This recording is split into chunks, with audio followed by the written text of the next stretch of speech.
Epístola de Paulo aos Gálatas.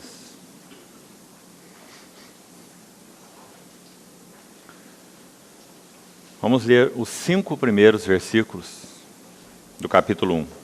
Paulo, apóstolo não da parte dos homens, nem por intermédio de homem algum, mas por Jesus Cristo e por Deus Pai, que o ressuscitou dentre os mortos, e todos os irmãos, meus companheiros, às igrejas da Galácia.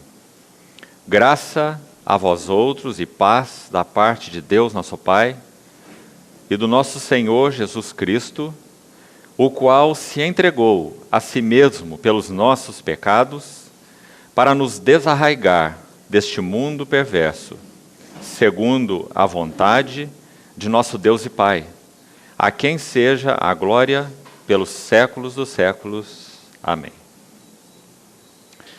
Vamos ter mais um tempo de oração.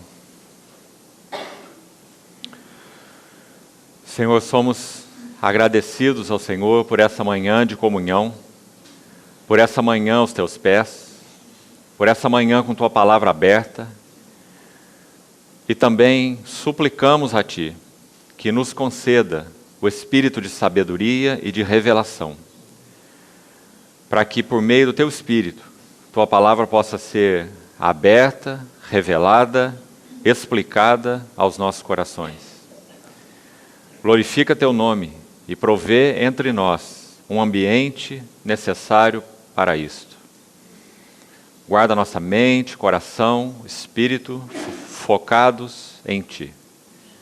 Te pedimos confiadamente, em nome do Senhor Jesus. Amém. Graças a Deus por mais esse tempo aqui em Rondônia.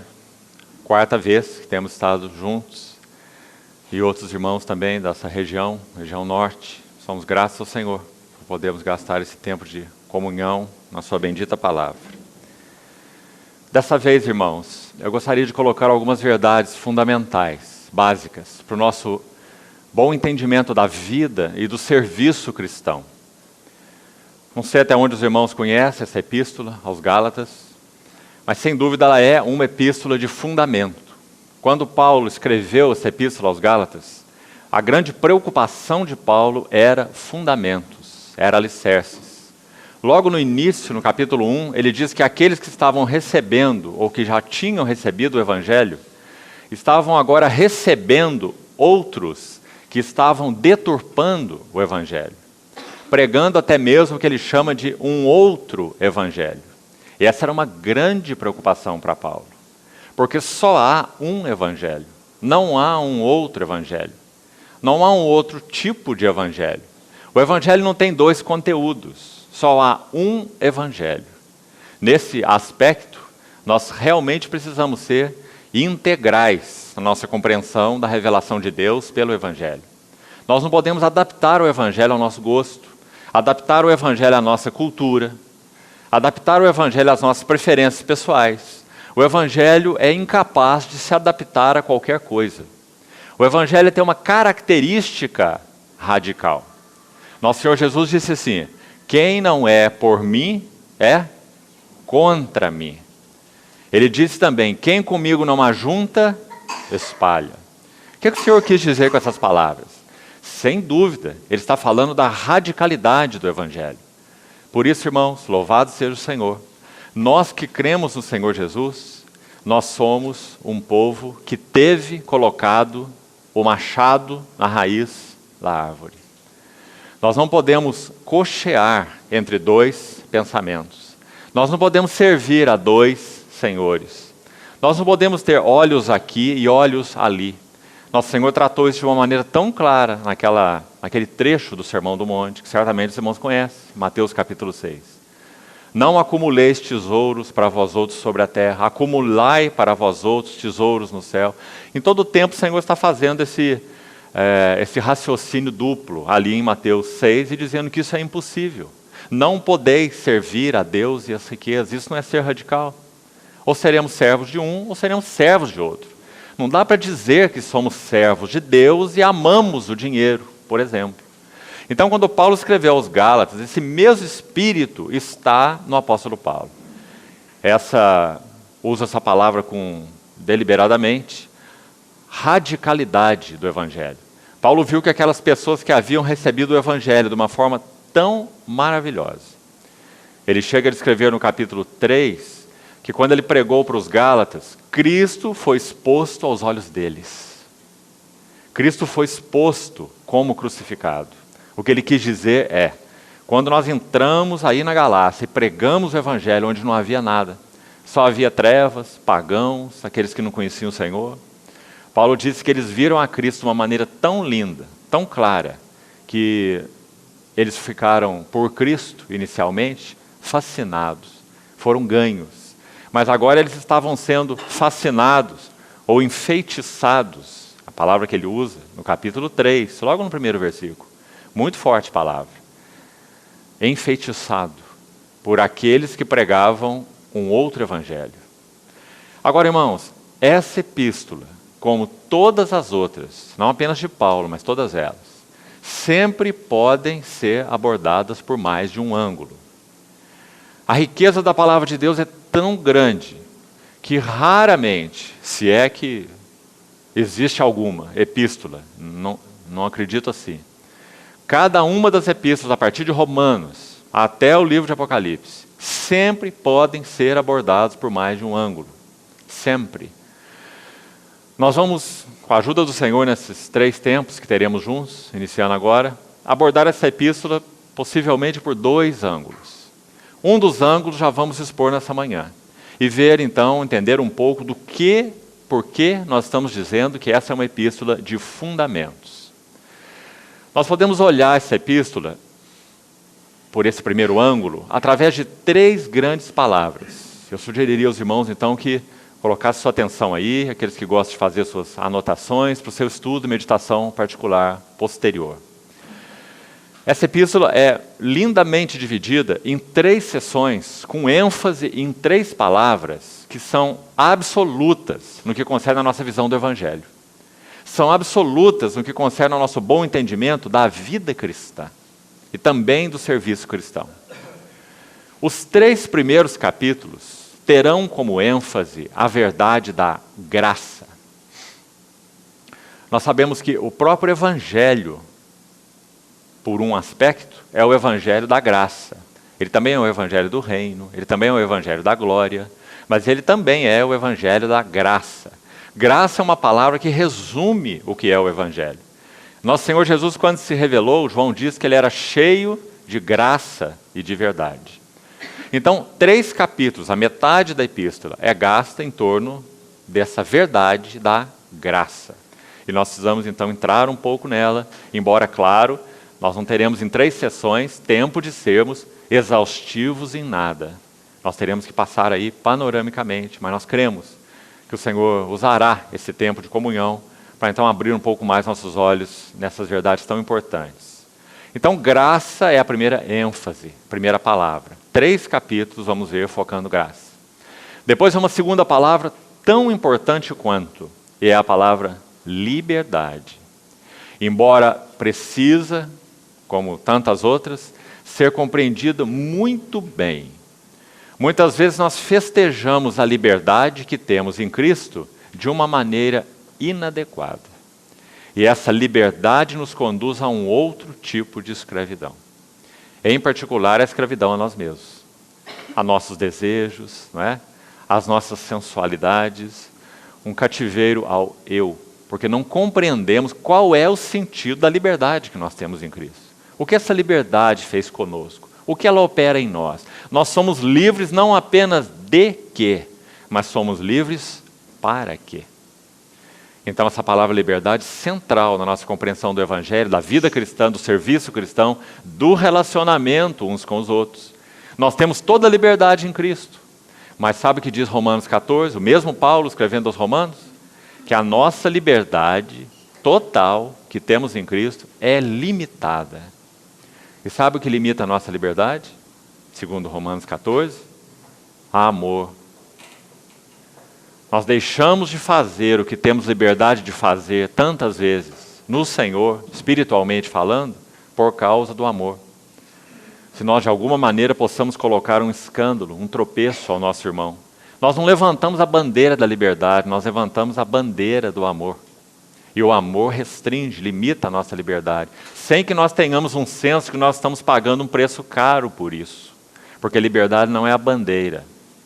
A liberdade é limitada, governada pelo amor. Mas é claro que essa palavra liberdade, a verdade da liberdade, é extremamente importante, não só nessa epístola aos Gálatas, mas também na epístola aos Romanos e em outros escritos de Paulo. Então essa seria a segunda palavra. Logo no capítulo 4, Paulo já dá uma ênfase nessa questão da liberdade.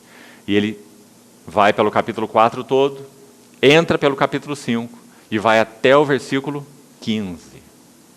Do capítulo 4 até o versículo 5, o capítulo 5, verso 15, a ênfase é liberdade. Depois, um verso que foi nos lembrado ontem à noite, Gálatas 5,16, que diz: por isso eu vos digo, andai no Espírito, e jamais satisfareis a concupiscência da carne. Esse versículo, Gálatas 5,16, inicia a última sessão, parte final do livro. Capítulo 5, verso 16 até o final. E aí nós temos uma outra palavra maravilhosa. Se não a compreendermos, nós não compreendemos basicamente nada da vida cristã. E essa palavra é santidade.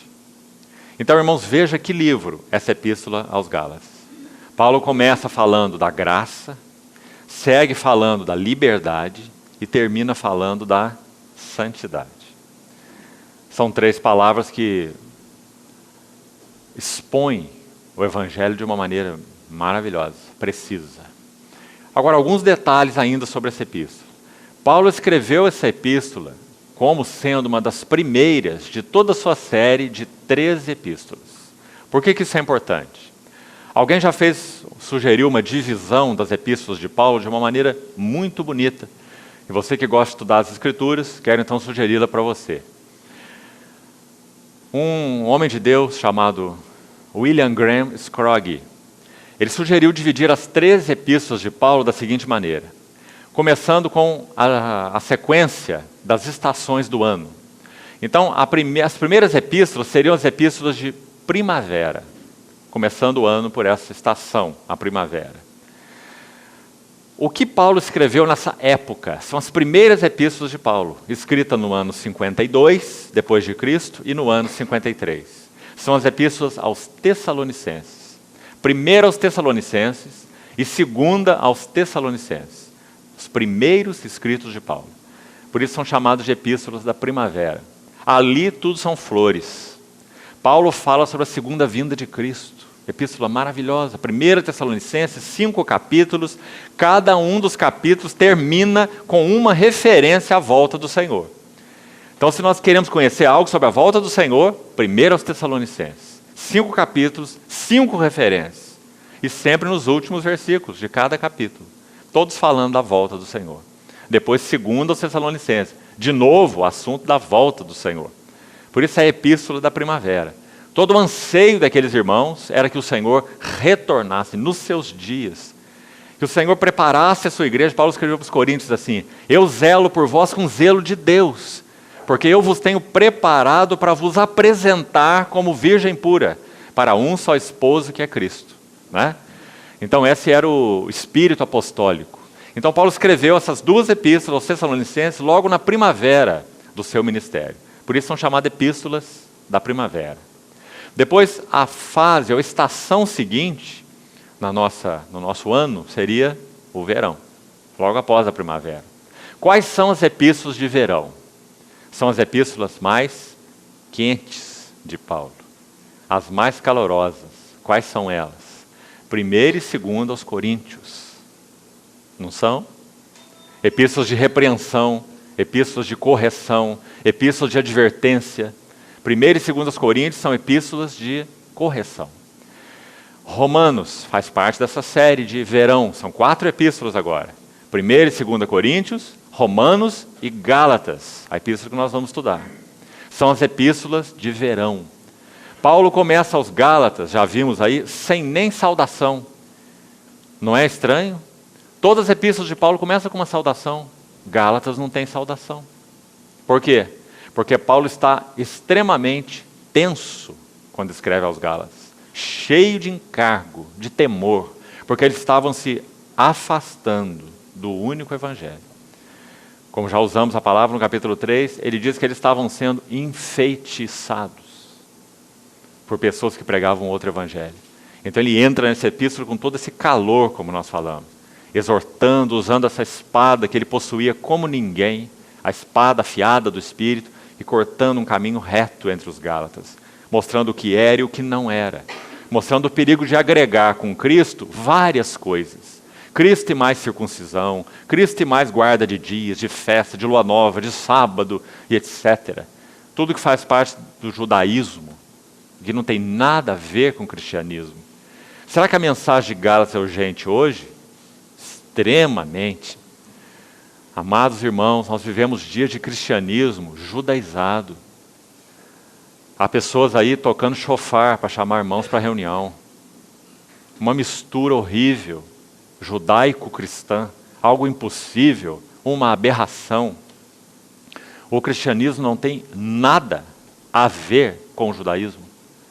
Nosso Senhor Jesus colocou um ponto final em tudo que se refere ao cerimonialismo judaico. Acabou. Mas isso está sendo tudo trazido de volta. Todas as coisas. Nesses nossos dias do fim. Mistura. Outro evangelho. Então, a Epístola aos Gálatas faz parte desse grupo de 4 epístolas que são as epístolas de verão, calorosas, onde Paulo faz correção acima de tudo. Depois, a próxima estação seria outono. De novo, 4 epístolas. Outono, estação de fruto, muito fruto. Então, quando nós lemos Efésios, Filipenses, Colossenses e Filemon, mais 4 epístolas de Paulo. O que nós temos nela? Só fruto. São as chamadas epístolas mais altas em revelação. Em particular, dessas 4, Efésios e Colossenses. Efésios falando da glória do corpo de Cristo e Colossenses falando da glória do cabeça deste corpo. Efésios e Colossenses. Então são epístolas de fruto. E veja, Paulo está preso. Quando que Paulo frutificou da maneira mais linda em sua vida? Dentro da prisão. Não é precioso, irmãos? O Senhor ousou lançar em cadeia um dos seus maiores embaixadores, Paulo. E dali ele escreveu essas epístolas lindas. Depois nós chegamos na última estação, e é o inverno. 3 epístolas agora. 2 no primeiro grupo, 4 no segundo, 4 no terceiro e 3 no quarto. Ao todo são 13 epístolas. E no último grupo de inverno, quais são as epístolas que faltam agora? 1 Timóteo, Tito e 2 Timóteo. Você lembra que Paulo faz menção, inclusive, do inverno em 2 Timóteo? Que interessante. Ele escreve para Timóteo dizendo assim, Timóteo, vem depressa ter comigo antes do inverno. E era um inverno literal mesmo. Paulo iria passar um inverno numa masmorra romana. Sabe o que a história nos fala dela? Uma masmorra fétida, gelada, com ratos circulando à vontade, por todos os lados. Ali Paulo terminou seus dias. E ele não tinha nada em sua posse, senão aquilo que ele tinha esquecido nas suas viagens, em alguma cidade específica. Então ele diz para Timóteo, traz minha capa, traz os meus livros, e especialmente os pergaminhos. Irmãos, esse homem que virou o mundo de cabeça para baixo com o evangelho, sabe o que ele tinha no seu bolso, quando ele morreu? Uma capa, uns livros e uns pergaminhos. Porque ele seguiu fielmente o Senhor. Ele nunca pregou um evangelho chamado da prosperidade. Mas ele seguiu fielmente o Senhor e conhecia o que era o evangelho. Então ele diz para Timóteo, venha antes do inverno e traga-se minha capa e meus livros.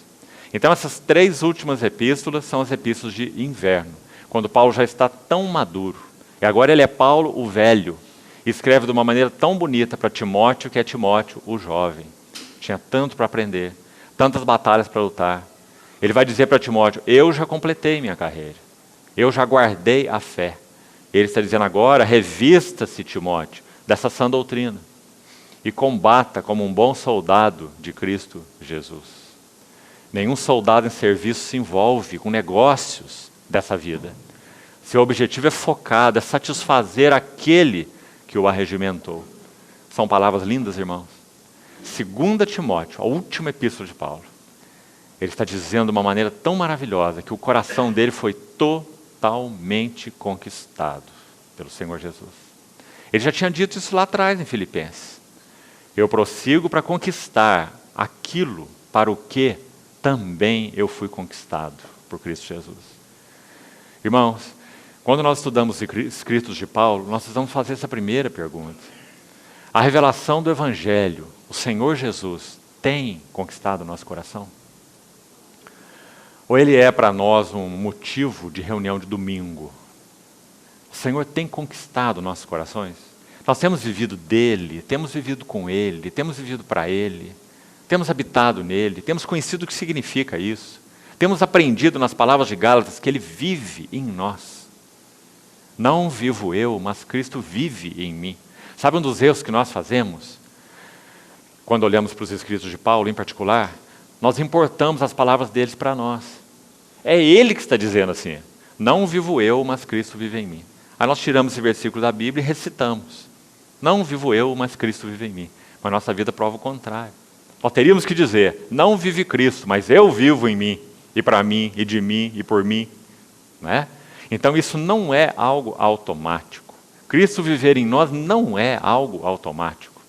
Ser regenerado, nascer de novo por obra do Espírito Santo é algo automático. Quando nós cremos no Senhor Jesus, nós nascemos de novo. O Senhor vem morar em nós. Mas Cristo viver em nós não é algo automático. Ter a vida de Cristo é algo automático.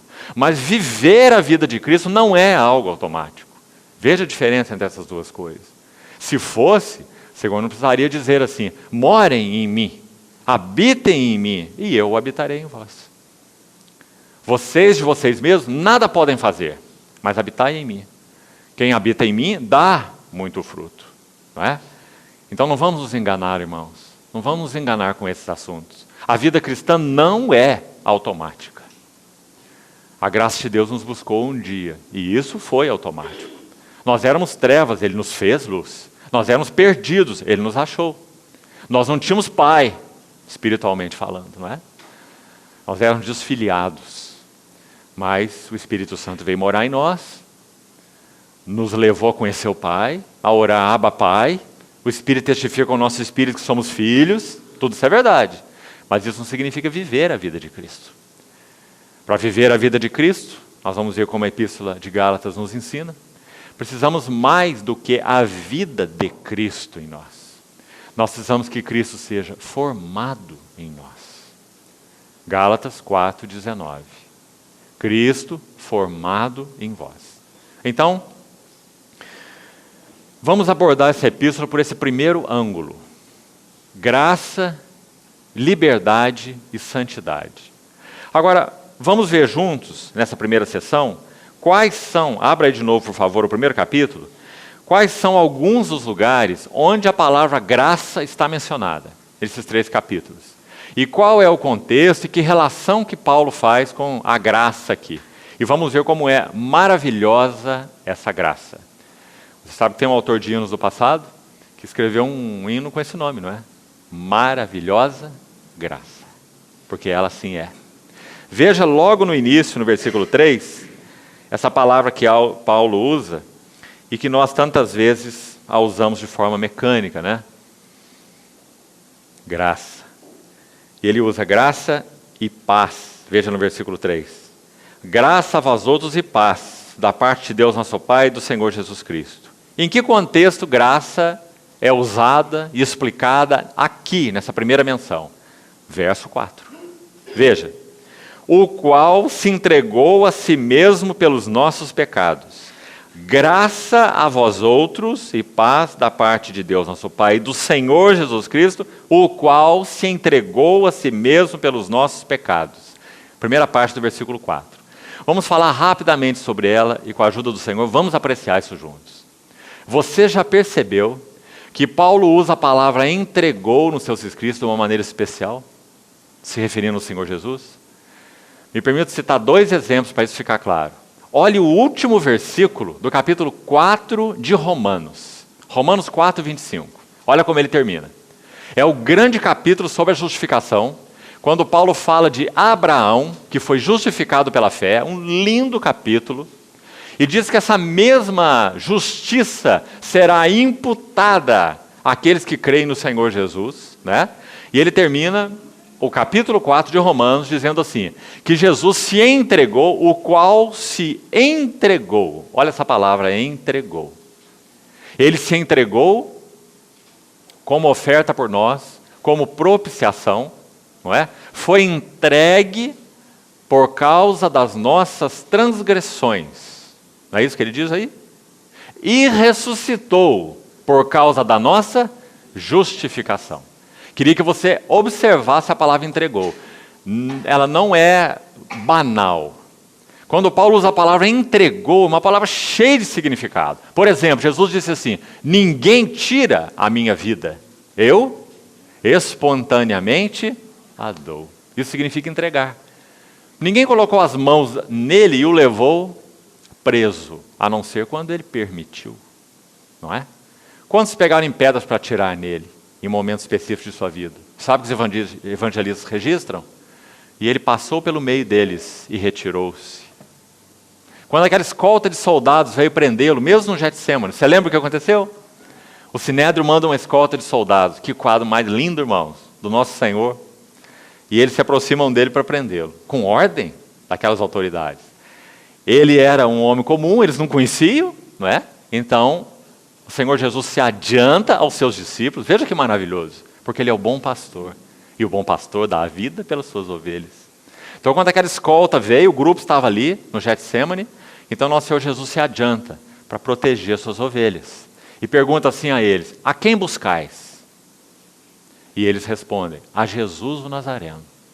E ele diz, eu sou. Eu sou. E quando ele diz eu sou, lembra o que o Senhor disse a Moisés? Eu sou o que eu sou.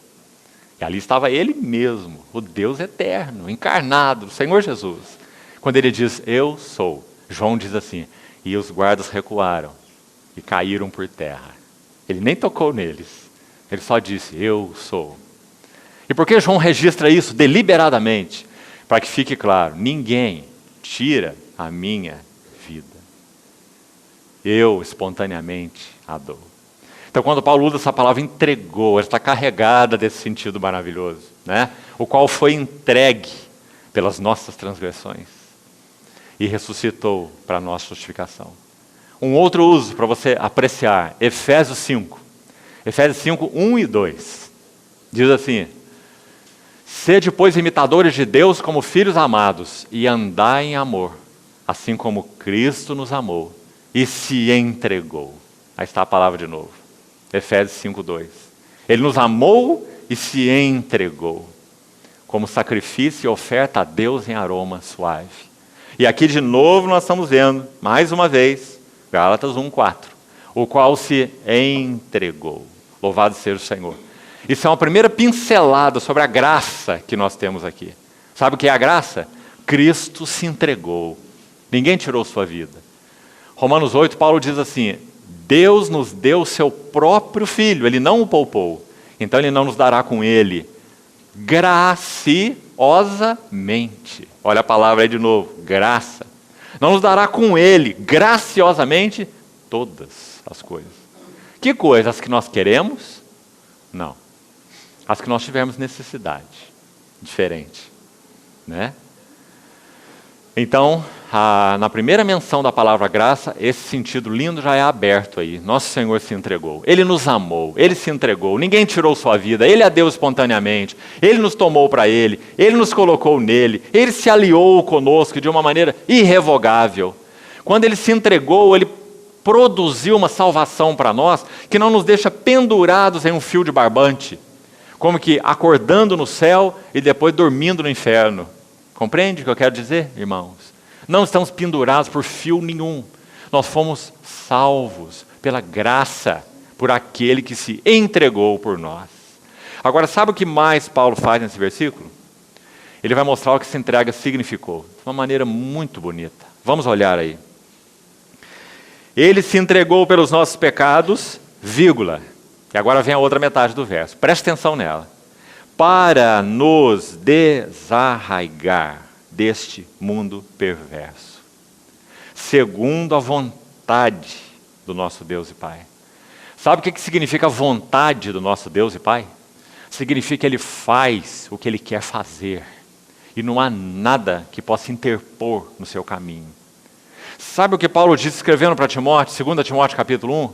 Que o Senhor Jesus, que Deus, nos salvou conforme sua própria determinação e graça. Irmão, quando nós adoramos o Senhor, nós pensamos nele assim, que Ele foi e é um Salvador determinado, que o que Ele determinou ninguém o dissuadiria, nem de uma maneira frontal, nem de uma maneira sutil. Alguns tentaram dissuadi-lo de uma maneira frontal, exterminando com ele, como se fosse um homem qualquer, a hora que eles quisessem. Nunca puderam fazer isso. Ou se tentaram dissuadi-lo de uma maneira sutil. Por exemplo, Pedro, quando, como que coloca o braço ali no ombro do Senhor, lá no Monte da Transfiguração, você se lembra, não é? Antes de Jesus ser transfigurado. Chama Jesus para um canto e diz assim: mestre, tem compaixão de ti. Não vá à cruz, essas coisas não vão suceder assim não. Tem compaixão de ti. E o Senhor olha para Pedro e diz assim: arreda-te de mim, Satanás. Ele viu que por trás de um amado discípulo havia uma mente estranha à cruz, uma mente estranha aos propósitos de Deus, não é? Porque Ele nos salvou conforme sua determinação. 7 vezes no Evangelho de Lucas, que lindo! A partir do capítulo 9, 7 vezes, você vai encontrar menção de Jesus indo a Jerusalém de forma determinada. Não é maravilhoso? 7. Plenitude. 7 vezes é mencionado Jesus indo determinadamente para Jerusalém. A primeira menção, logo no capítulo 9 de Lucas, diz assim: Ele manifestava no seu semblante uma intrépida, olha a palavra, intrépida, resoluta definição, convicção de ir para Jerusalém. E por quê? Porque Deus nos salvou conforme sua determinação e graça. Então Paulo vai dizer: Ele se entregou pelos nossos pecados para nos desarraigar desse mundo perverso, já vamos comentar isso, segundo a vontade do nosso Deus. Vontade do nosso Deus. Nós fomos salvos por causa da vontade do nosso Deus. Nossa salvação, a graça, sim, é um mistério para nós. Nosso Senhor, orando sobre isso, diz assim: graças te dou, ó Pai, porque ocultaste essas coisas de sábios e entendidos, segundo o mundo, mas revelaste a pequeninos. E nosso Senhor Jesus não dá explicação nenhuma, senão a vontade de Deus, de novo.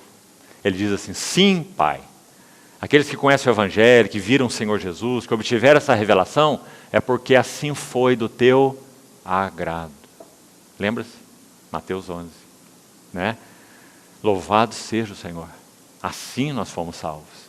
Agora, salvos aqui nesse versículo do quê? No texto específico, fomos salvos de muitas coisas. Mas aqui nesse primeiro contexto, né, como estamos falando, da graça, fomos salvos do quê? Olha que frase maravilhosa. Desarraigar deste mundo perverso. E aí, para podermos avançar, vamos olhar uma figura da Bíblia. Talvez seja a maneira mais bonita de entendermos o sentido de desarraigar deste mundo perverso. Povo de Deus saindo do Egito, passando pelo mar, entrando no deserto. Muito claro para nós, na tipologia bíblica, que o Egito é uma figura do mundo. Faraó é uma figura do maligno. O que João diz? Porque o mundo jaz no maligno. Então ali estava o Egito e Faraó, o mundo e o maligno. Quando o povo de Deus celebrou a Páscoa, o sangue foi aspergido ainda dentro do Egito, passado nas portas, saíram naquela noite mesmo, aprontados para aquela jornada, e passaram o Mar Vermelho. O que aconteceu? As hostes de Faraó perseguiram o povo. O que o Novo Testamento tem para nos dizer isso? Efésios 6 diz assim: nossa luta não é contra carne e sangue, mas contra principados e potestades, contra as hostes espirituais do mal. nas regiões celestes. Você vê a figura clara? Então aquelas hostes de Faraó perseguiram o povo. Hostes espirituais do mal, na linguagem do Novo Testamento. Quando o povo de Deus passou pelo mar, o mar é aberto, Coríntios 10 vai interpretar. Vai dizer assim: todos estiveram debaixo da nuvem e todos passaram pelo mar e foram batizados. Veja que lindo. Paulo está interpretando o Velho Testamento como um fariseu que ele era. Conhecia tantas essas figuras, mas agora tudo vem à luz para ele, né?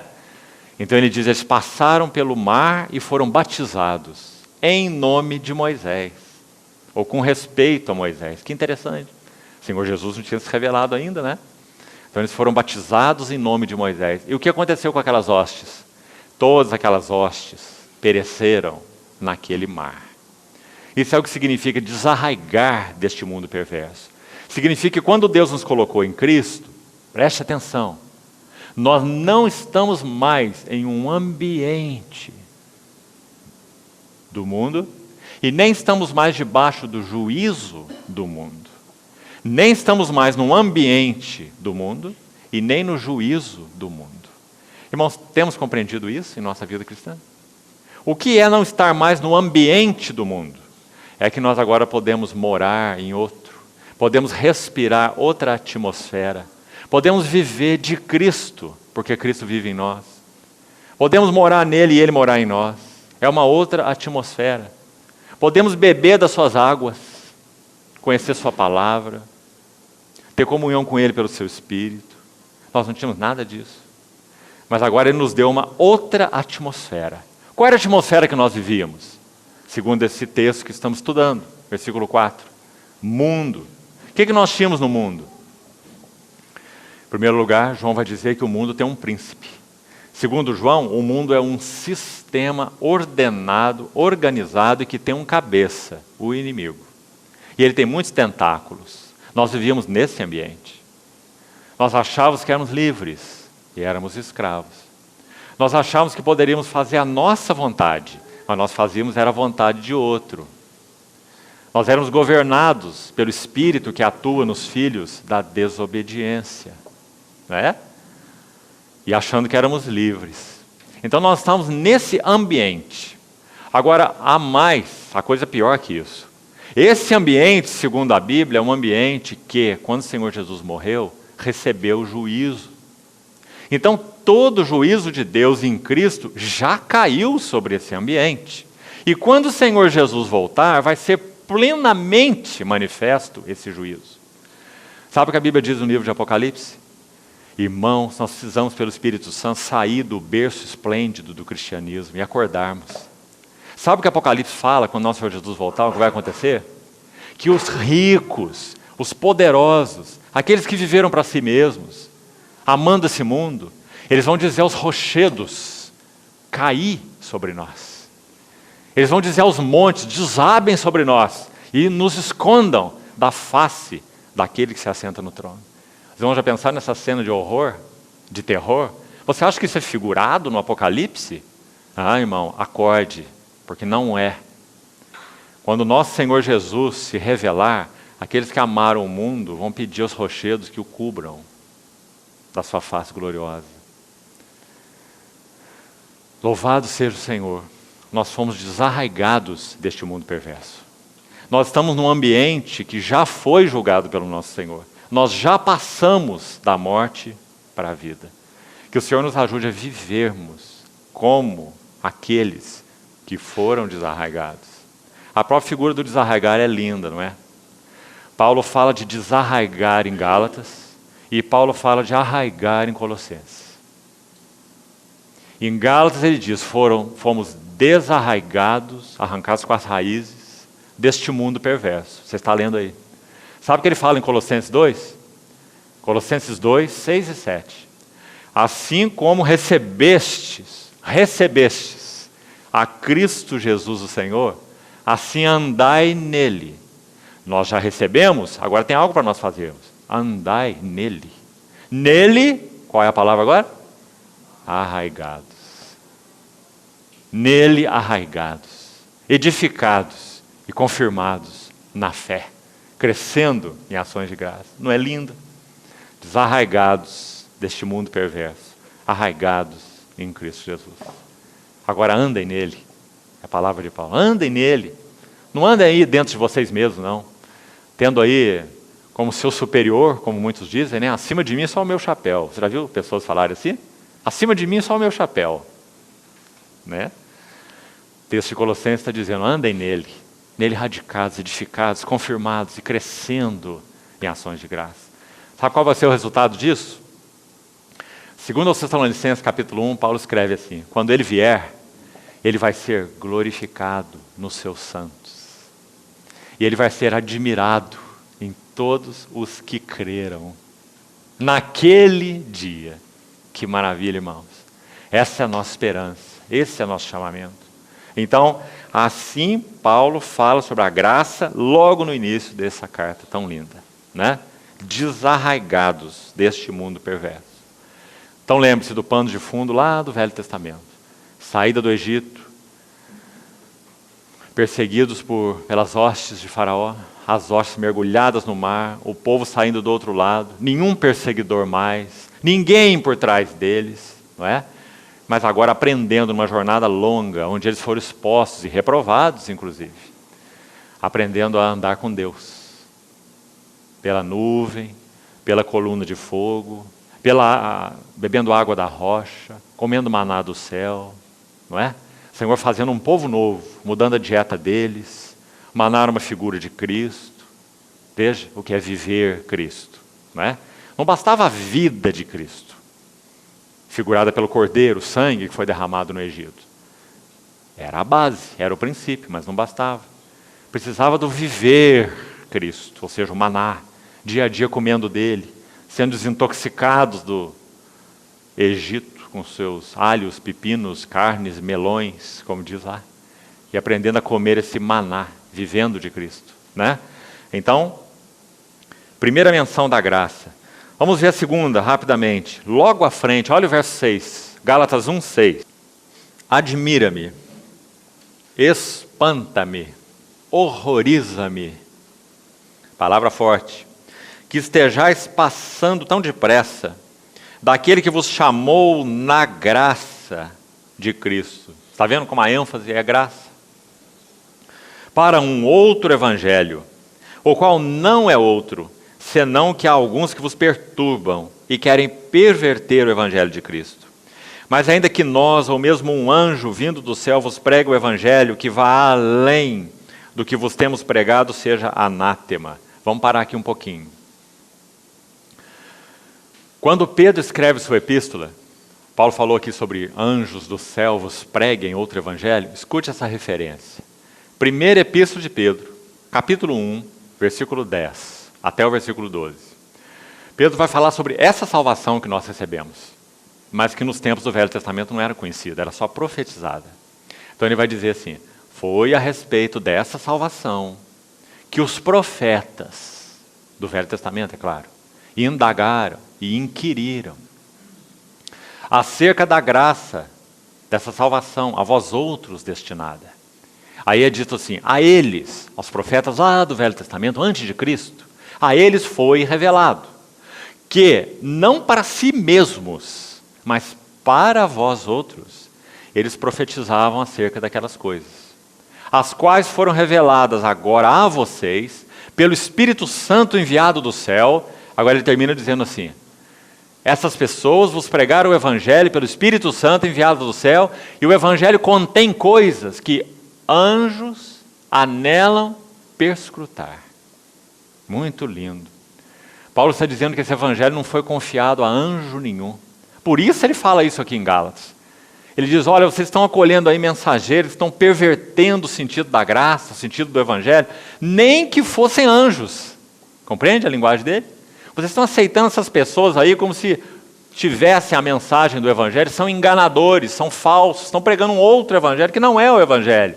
Ele diz, nem que fossem anjos. Se um anjo do céu pregar para vocês um outro Evangelho, além do que eu, Paulo, diz, tenho anunciado, reprovem esse anjo. Que maravilhoso. Ele está dizendo que anjo não sabe nada de Evangelho. Evangelho não foi confiado a anjos, Evangelho foi confiado a homens. Efésios capítulo 3, ele fala assim, que o Espírito Santo revelou esse mistério aos santos apóstolos e profetas no Espírito. Não é maravilhoso? Você já pensou, irmão, sequer, que nenhum anjo compartilha da natureza divina? Pense sobre isso.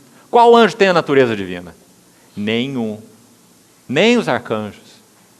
Nem o arcanjo Miguel. Ninguém possui, nenhum dos anjos, a natureza divina. A natureza divina foi dada a homens, aqueles que creem no Senhor Jesus. Nós é que fomos chamados para essa comunhão com Deus triuno, anjo não. Anjo tem relação com Deus, me permita a expressão, do lado de fora, compreende? Eles são criaturas de Deus, eles veem a glória de Deus, adoram a Deus, mas não têm comunhão em espírito com Deus, porque eles não têm a natureza de Deus neles. Deus só concedeu sua natureza aos seus redimidos. Se os anjos tivessem a natureza de Deus, eles seriam também participantes do corpo de Cristo. Mas não tem nenhum anjo no corpo de Cristo. Só tem homens redimidos, homens e mulheres. Porque só nós recebemos a natureza de Deus no Filho. Não é um privilégio maravilhoso? Então Paulo se coloca como esse porta-voz, não é? Autorizado do Evangelho. Ele vai dizer, não temos tempo para esses detalhes todos, ele vai dizer que ele recebeu um Evangelho de primeira mão. Como se estivesse dizendo, quem me revelou o Evangelho de Deus não foi anjo nenhum, não foi homem nenhum, foi o próprio Senhor Jesus. Aquele que me separou, palavras estão logo à frente aí no capítulo 1, depois do verso 10 em diante. Aquele que me separou antes de eu nascer. E aprouve a ele, ou seja, foi do agrado dele, eu escolhi persegui-lo. Não é o que ele diz? Eu escolhi matar os seus, ignorante, blasfemo, perseguidor da igreja. É assim que ele refere a ele mesmo. Ele diz, mas ele me separou antes de eu nascer, e aprouve a ele revelar o seu Filho em mim, para que eu pregasse entre os gentios. Graça, graça, graça. Essa é a ênfase desses capítulos. Então, seguindo, veja no versículo 15, um pouquinho mais sobre esse verso que nós estamos citando, já agora. Olha o verso 15. Quando, porém, é o que me separou antes de eu nascer, as determinações de Deus, os conselhos eternos. Salmo 139 é tão lindo nesse sentido, não é, irmão? Irmão, quem que pode ter qualquer problema psicológico se realmente conhece bem o Salmo 139? Não tem ninguém. Você conhece bem o Salmo 139? Antes que uma palavra me chegou à língua, tu já conheces todas. Tu me cerca por trás e por diante, e sobre mim põe a tua mão. Nós vivemos tão inseguros, tão desesperados, tão ansiosos, inquietos, preocupados. Palavras que o Senhor usa lá em Mateus 6, não é? Mas olha o que esse salmo diz. Tu me cercas por trás, cercas por diante, e sobre mim pões a tua mão. Uma caixinha, não é? A mão por trás, a mão pela frente, a mão por cima. Maravilhoso. Aí ele vai dizer assim, se eu disser, as trevas me encobrirão, e a luz ao redor de mim se fará à noite. A salmista fala assim, para ti, as trevas não são trevas. Se eu tomar a minha cama e dizer, eu vou tomar as asas da alvorada, eu vou colocar a minha cama lá no profundo abismo, ainda lá me haverá de guiar a tua mão, e a tua destra me susterá. Tu conheceste a minha substância ainda informe, ou informação, no ventre da minha mãe. E no teu livro estavam escritos todos os meus dias. Todos escritos e determinados quando nenhum deles havia ainda. Quão maravilhosos para mim são teus pensamentos. Não é? Aí ele termina aquele salmo de uma maneira que é a única para se terminar. Ele vai dizer, sonda-me, ó Deus, conhece meu coração. Prova-me, conhece meus pensamentos. Vê se há em mim algum caminho mau. Guia-me pelo caminho eterno. Isso é graça. Graça. Ó irmão, o Senhor nos ajude a viver nesse ambiente da graça. Ao que me separou antes de eu nascer. E aprove a Ele revelar seu Filho em mim. Isso não é verdade só para Paulo. Isso é verdade para cada um de nós. Ele também nos separou antes de nós nascermos. Também aprove a Ele revelar seu Filho em nós. Né? Aí ele vai dizer, E me chamou, olha o verso 15. Me chamou pela sua graça. Chamou pela sua graça. Nós estamos vendo aqui a terceira menção de graça já nesse primeiro capítulo. Porque a ênfase é graça, nos 3 primeiros capítulos. E aqui a graça está relacionada com o quê nesse versículo? Chamamento. Não é evidente? Me chamou por sua graça. Graça que chama. Sabe como os irmãos do passado chamavam essa graça que chama? Eles chamavam de graça eficaz. Me lembro que numa outra ocasião, creio que aqui mesmo entre os irmãos, nós citamos uma pequena frase de um desses irmãos do passado, que conheceu muito bem a beleza da graça, o ambiente da graça, Jonathan Edwards. Ele definiu essa graça que chama, essa graça eficaz, assim. Vou repetir mais uma vez, escute bem. Ele disse assim: na graça eficaz, nós não somos meramente passivos. Na graça eficaz, nós não somos meramente passivos. E nem Deus faz uma parte e nós fazemos o restante. Mas Deus faz tudo e nós fazemos tudo. Pois é isso mesmo que Ele produz, nossas obras. Deus é a única verdadeira fonte e o único verdadeiro autor, mas nós somos verdadeiros agentes. Somos em diferentes aspectos, totalmente passivos e totalmente ativos. O que ele quer dizer com essa frase? Difícil, paradoxal.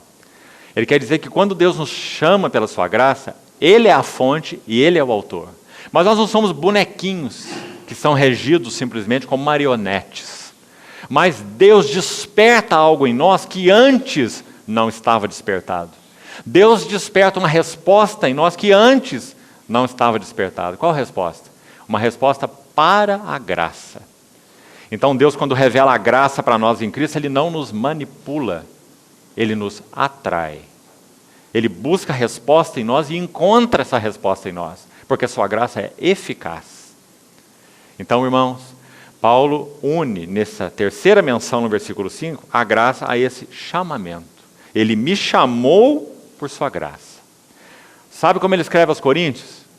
Um verso também que, sem dúvida, toca-nos profundamente. 1 Coríntios 1:26. Ele fala assim: irmãos, reparai no vosso chamamento. Reparai na vossa vocação. Não foram chamados muitos nobres. Não foram chamados muitos poderosos. Mas o Senhor escolheu as coisas fracas do mundo. Somos nós, né? Deus escolheu as coisas fracas do mundo. Se nós fomos chamados, somos nós. Deus escolheu as coisas desprezíveis do mundo. Somos nós. Deus escolheu as que não são. Somos nós. Deus escolheu as coisas loucas. Boa maneira de nos definirmos. Nós e nós mesmos, loucos. Né? Vivendo conforme queríamos, a nossa maneira, achávamos que nós éramos os melhores. Né?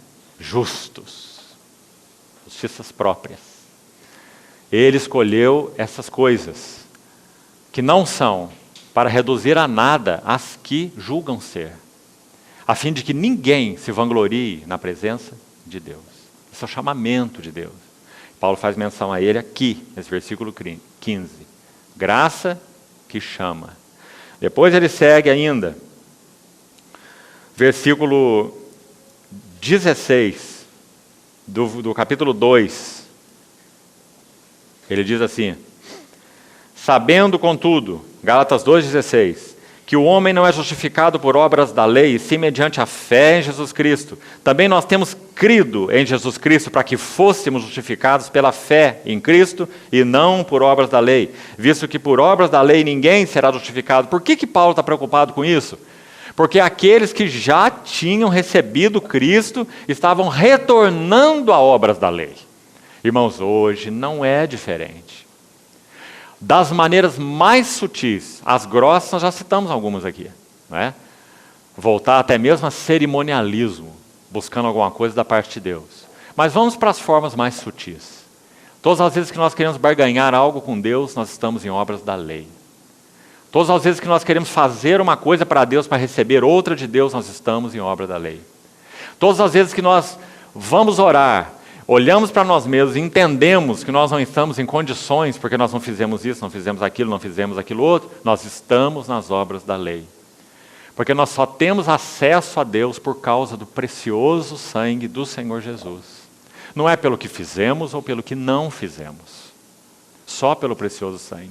Mas é claro, todas as vezes que lançamos mão deste acesso pelo precioso sangue, se há em nós algo não resolvido, não tratado, pecaminoso, que ofende o Espírito, será revelado. Mas isso não impede o nosso acesso. Muito pelo contrário. Nós levamos ao Senhor Jesus aquilo que o Espírito Santo nos convenceu. E se confessarmos os nossos pecados, Ele é fiel e justo para nos perdoar os pecados e nos purificar de toda justiça. Onde nós encontramos isso? No ambiente da aceitação. Não é? Então, irmãos, há formas muito sutis dessas obras da lei em nós. Isso nos leva a uma ansiedade, a um desespero, a uma inquietação, a falta de paz em nossa vida cristã que não tem tamanho. Porque nós não estamos compreendendo exatamente o que é a graça, exatamente o que é o derramar do sangue, exatamente o que foi o rasgar do véu. Ao invés de correr para Cristo com os nossos pecados, nós corremos de Cristo com os nossos pecados. Porque nós não compreendemos a graça. Não é? A graça não é leviana, a graça não é panos quentes na cabeça, a graça julga o pecado, porque o Senhor Jesus é cheio de graça e de verdade. Esse par anda junto, não é? Mas nunca verdade sem graça, e nunca graça sem verdade. Não é? Então, que ambiente maravilhoso esse. Então, Paulo estava assim, tenso.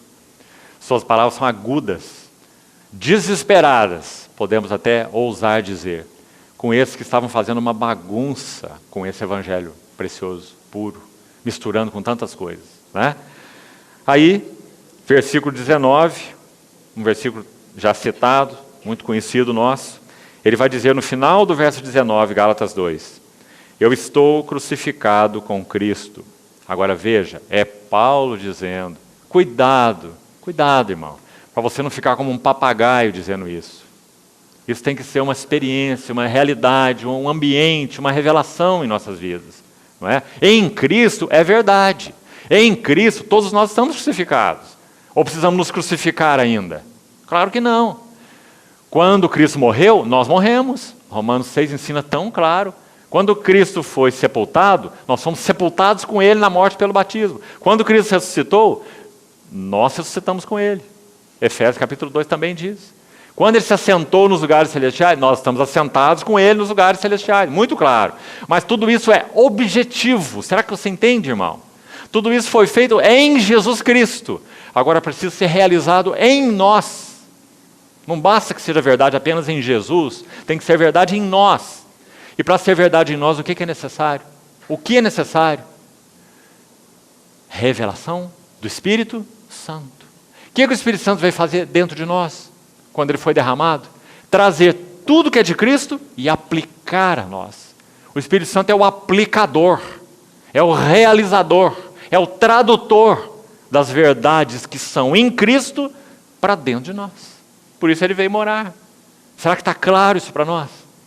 Ele é o Espírito da realidade. Não foi assim que o Senhor o chamou? Ele vos guiará a toda realidade, verdade. Ele vos ensinará todas as coisas. Ele é o Espírito de sabedoria e revelação. Não é precioso? Então, irmão, quanta mornidão, quanta apatia existe em nossa vida cristã. Porque nós ficamos apenas com esse aspecto da verdade. Eu estou em Jesus, eu estou salvo, eu estou livre da ira vindoura, eu estou livre da condenação. Amém, isso é verdade. Mas e agora? E a qualidade de vida que temos vivido? Cristo vive em nós. Cristo está sendo formado em nós.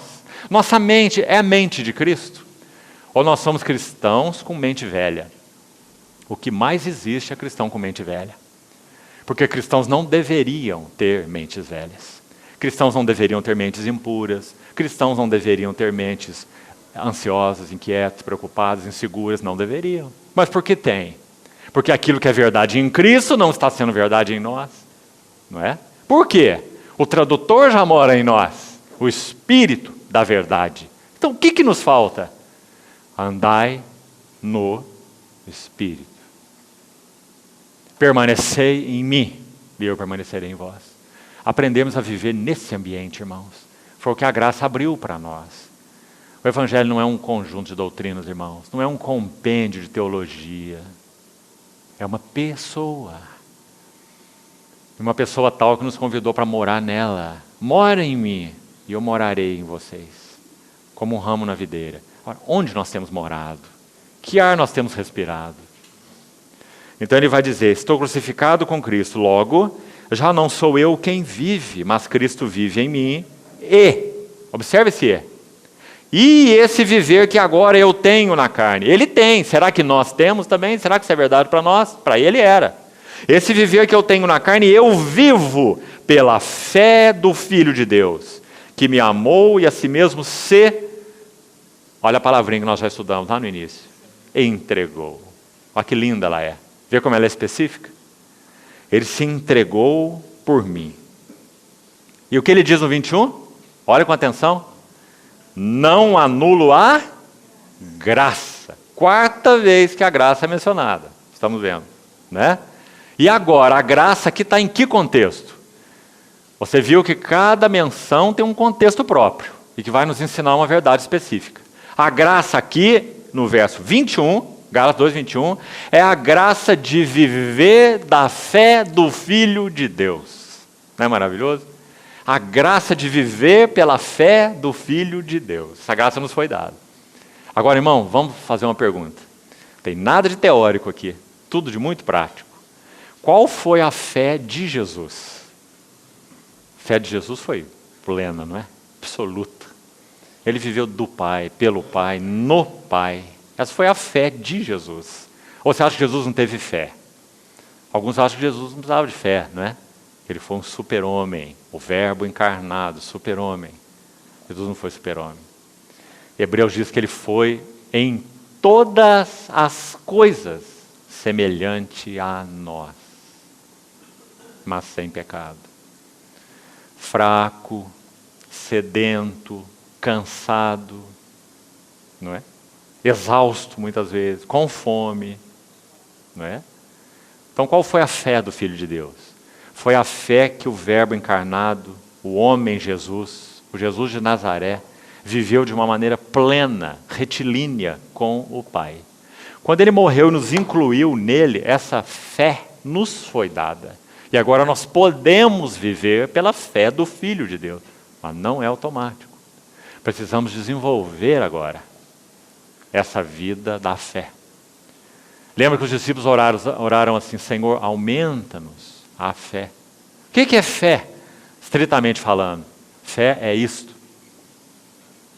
União com Cristo. Esse verbo crer, na língua original, significa unir-se. Unir-se. Quando nós falamos, eu creio no Senhor Jesus, eu estou dizendo exatamente isso. Antes dele era ele, eu era eu. Agora eu creio no Senhor Jesus. Nossa vida está unida a ele. Não é? Fé é união. Então ele diz, vivo da fé do Filho de Deus, que me amou e se entregou por mim. Então, vamos ficar até aqui, por agora. Esses 3 primeiros capítulos, ainda há mais referências lindas, né? A verdade da graça, até o final do capítulo 3. Os 3 primeiros capítulos. Na sequência, hoje à noite, nós vamos entrar na segunda palavra. E talvez na terceira, para podermos ainda na última sessão abordarmos o livro de outro ângulo que não esse. Graça, liberdade e santidade. Se tivermos tempo para isso. Então, vamos pedir ao Senhor, irmãos, que nos ajude a ver com mais clareza o que significa isso que nós cantamos tanto. A maravilhosa graça. A graça que nos separou, a graça que nos chamou, a graça que nos deu a capacidade de viver da fé dele, a mesma fé que ele teve, não é? A graça que nos desarraigou, por um lado, deste mundo perverso, tanto do seu ambiente quanto do seu juízo, 2 coisas maravilhosas, né, que já falamos, e nos colocou agora em um outro terreno, arraigados nele, então andai nele, arraigados, edificados e confirmados. Essa é a graça que nos foi dada. Paulo, para terminar, escrevendo aos Coríntios, no capítulo 15, ele diz algo interessante sobre a graça. Ele fala assim: sou o que sou pela graça de Deus. Pela graça de Deus eu sou o que eu sou. Agora escute, abra bem seu ouvido aí. E esta graça que me foi dada, não se tornou vã. Antes eu trabalhei mais do que todos os apóstolos. Aí você pode pensar, Paulo está se orgulhando do seu trabalho apostólico. Aí ele vai completar o versículo dizendo assim: porém, não eu, mas a graça de Deus comigo. Não é um lindo versículo? Uma combinação maravilhosa, que mostra que a graça é plena, mas não é automática. Pela graça de Deus eu sou o que eu sou. Mas essa graça que me foi dada não se tornou vã. Guarde essa palavra, irmão. Tem que ser escrita com letras do Espírito no nosso coração. A graça de Deus pode se tornar vã no nosso coração. O que é algo vão? Sem valor, sem sentido, sem substância.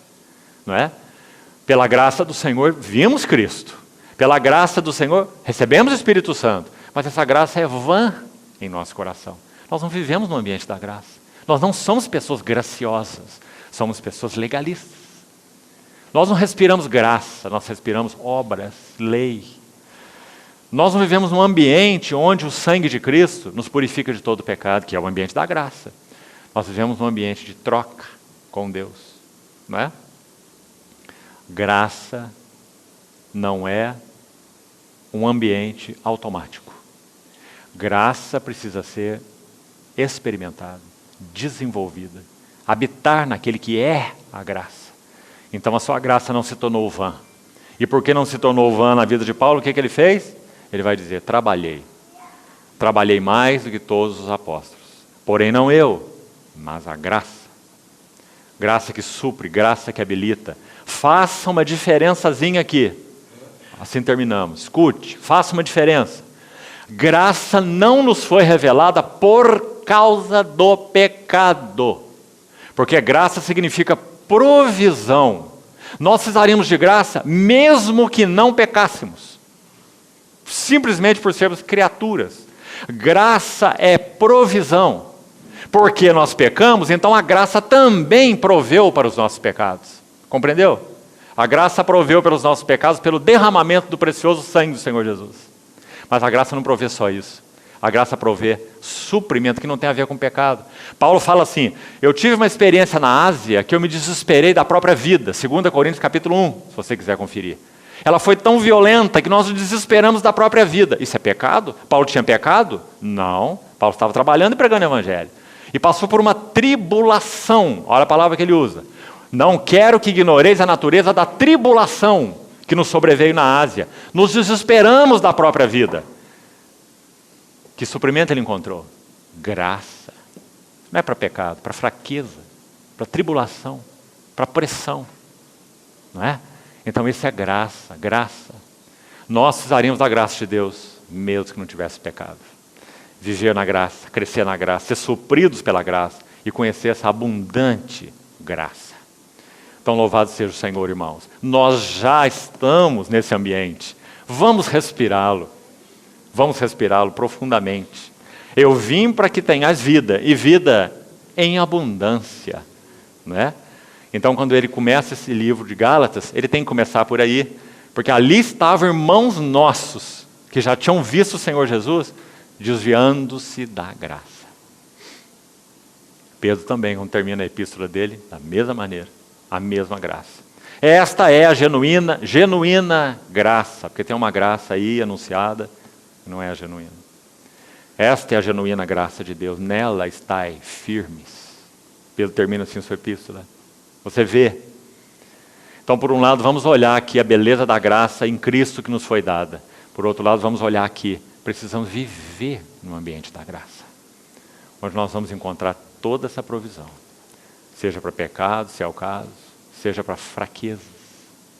Para nós sermos aquilo que nós nunca conseguiremos ser sem a graça. Nunca vamos ser mansos sem a graça, nunca vamos ser bom marido sem a graça, nunca vamos ser verdadeiros sem a graça, nunca vamos ser nada sem a graça. Mas a graça já nos foi dada. Então vamos respirar a graça. Vamos viver no ambiente da graça. Vamos comer, beber da graça. Porque a graça nos foi dada. A lei foi dada por Moisés, mas a graça e a verdade vieram por meio de Jesus Cristo. Lei foi dada, mas graça veio. Porque a lei é exterior, ela é dada, mas a graça vem, porque a graça é uma pessoa. Louvado seja o Senhor. Vamos orar antes de concluirmos.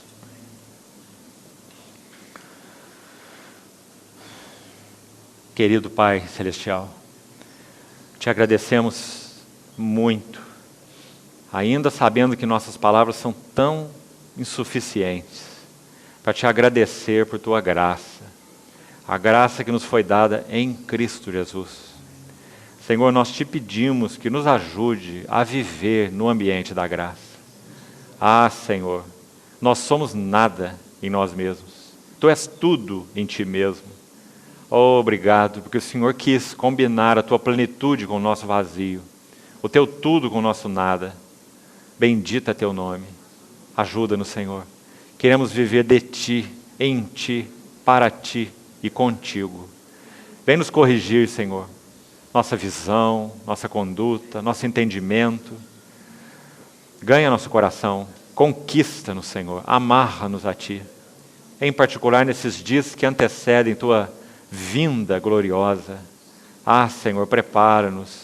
Ah, Senhor, desarraiga-nos na nossa experiência desse mundo perverso. Arraiga-nos em Ti. Queremos viver, andar em Ti, Senhor. Ajuda-nos, Senhor. Socorre-nos em nossa debilidade. Entregamos-nos a Ti mais uma vez, Senhor. Continua nos explicando Tua palavra. Traduz, ó bendito Espírito Santo, traduz esses ensinos à nossa vida e à nossa experiência. Em nome de Jesus Cristo oramos. Amém, Senhor.